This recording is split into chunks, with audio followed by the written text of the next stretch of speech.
Eliade's work depends a great deal on his theory of mythical time, and this is something that we're going to be focusing on today, not only because of centrality in Eliade's work, but because this is the point at which I want us to start thinking about the nature of mythical time, because it's going to prepare us for understanding the transition between the polytheism of ancient Greece and Rome and the more modern worldviews of the Abrahamic religions, what would happen to Christianity, Judaism, Islam, and so on. And so we begin with a cyclical notion of time, and we end up with something that is much more linear. Now, what do I mean by this? Okay, so we've talked about this a little so far in bits and pieces, but this is going to be a really crucial idea as we go through the semester, because it is in this way that it is easiest for us to misunderstand a lot of older religious systems.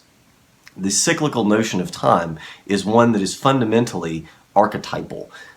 So the world has significance as it is manifesting the archetypes.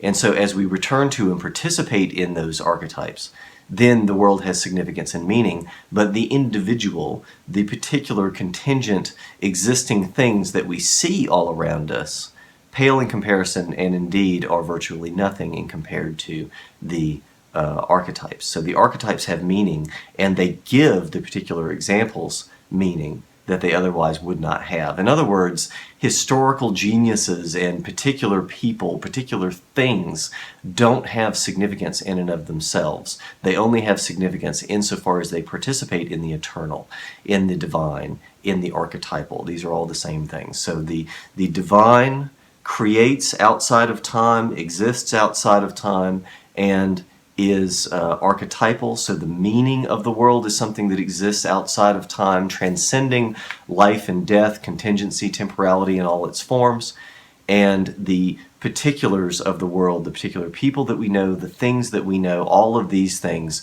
don't have significance in and of themselves. In other words, they don't have significance because they're individuals. They don't have significance because they're different. They have significance because they participate in the divine, in the archetypes.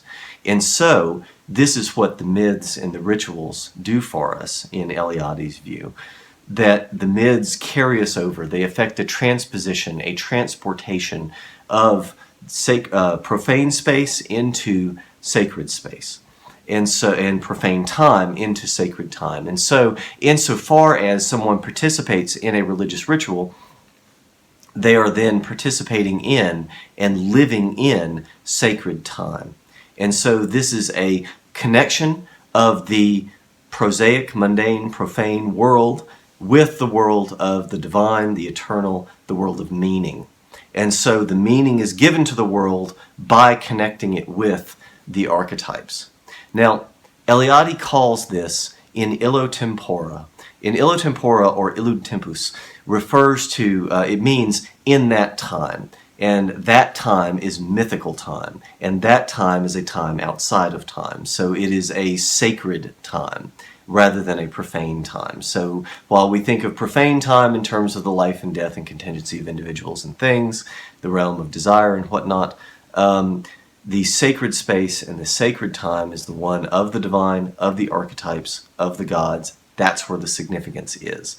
And so for Eliade, ritual connects us with the divine in that way, by taking us out of the world of profane time, of profane space, and putting us into the world of divine time and space. So connecting us with the archetypes. Now this is as well, so we see in illo tempora, we also see ab origine, so from the origins, from the beginning. So where mankind is created, where the significance in terms of the confluence of man and God takes place, is in that time, in mythical time. Now, this is where we should notice the real difference between that kind of story of the connection between mankind and the divine and the sort of story that we get in Christianity. In Christianity, where we have more of a linear conception of time, you have the historical event of the birth of Christ, the man-God, the incarnation, as being something that is significant because it is in historical time. And it is not just that a man-God could be born, it is that he is born at this particular time, in this particular way, and it accomplishes this particular function.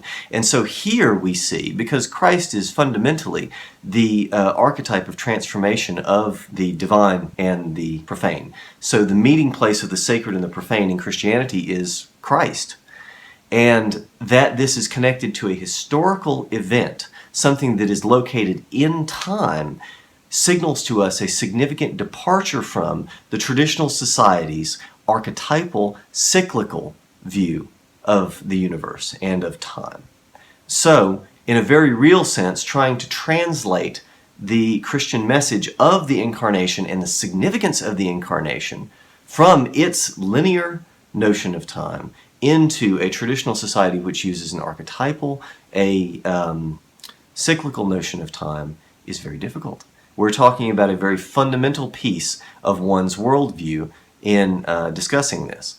And so this is something that we see, for instance, in some of the missionaries' reports, where we have missionaries that are trying to translate Christian concepts, Christian stories, into the language of whatever tribe they're working with.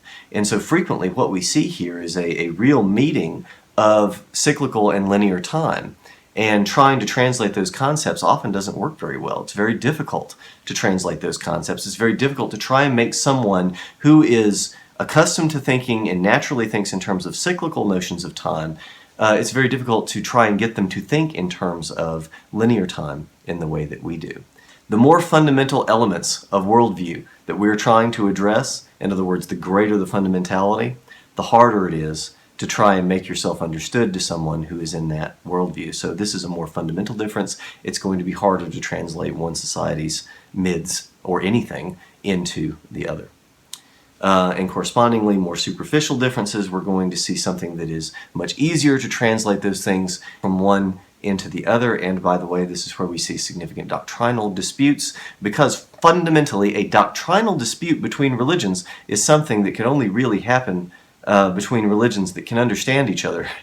If they can't understand each other, then it's very hard to point to specific pieces of doctrine where there's a difference. We can guess on one side or another, but it's very hard to get them to agree. Yeah, this is the point of doctrine that we disagree on, because it's something that fundamentally is not able to be put into concepts. We can't take elements of fundamental pieces of one's worldview and very easily put them into, or if at all, put them into concepts.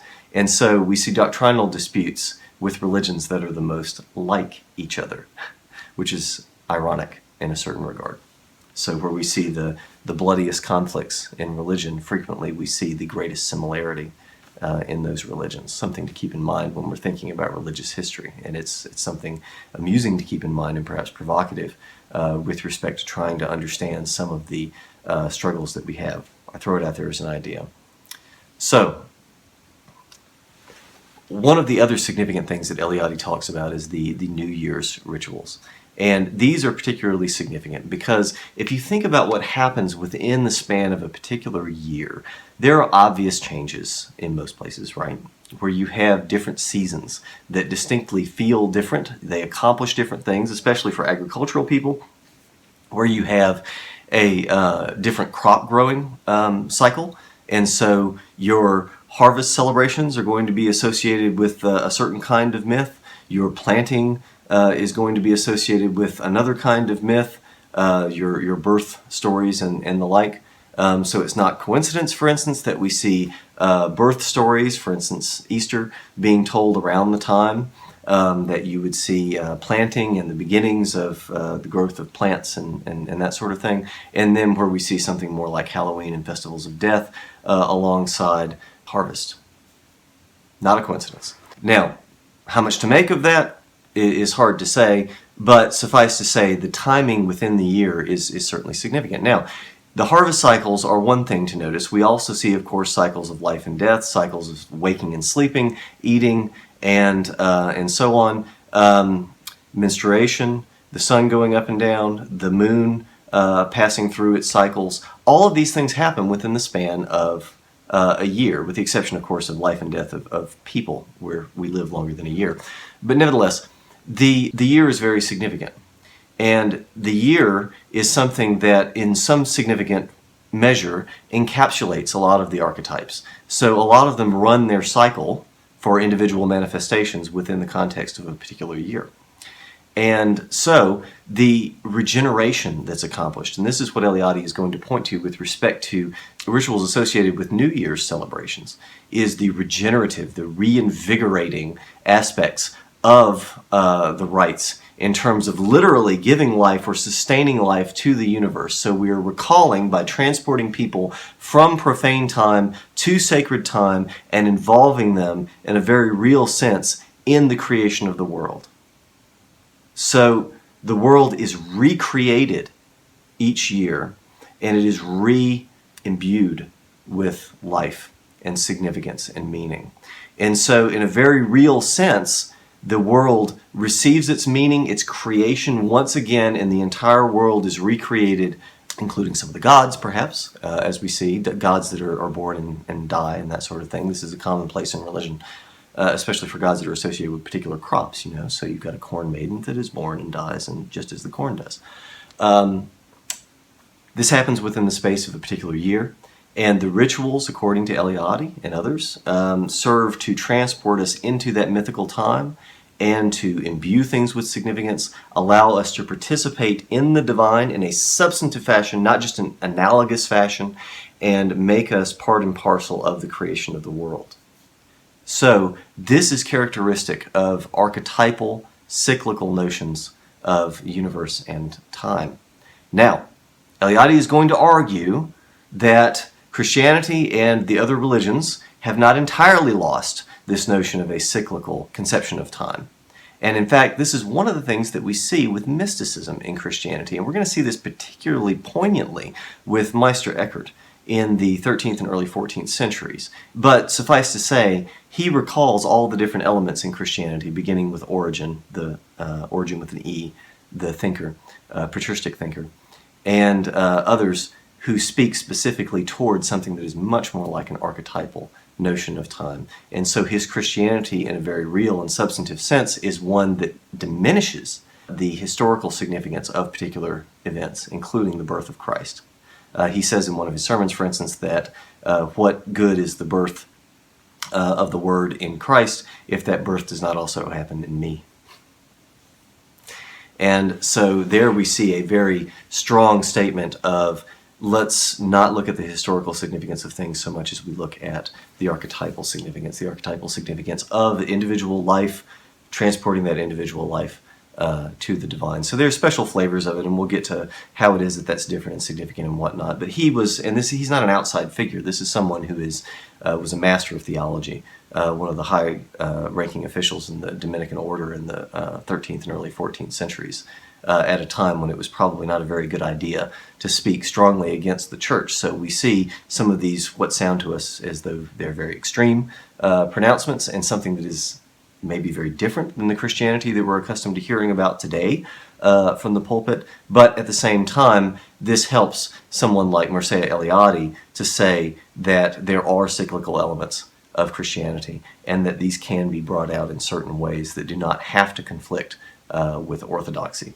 So, anyway, now, one of the reasons that Eliade might be wanting to say this is in relation to one of his other significant ideas, and this is the terror of history.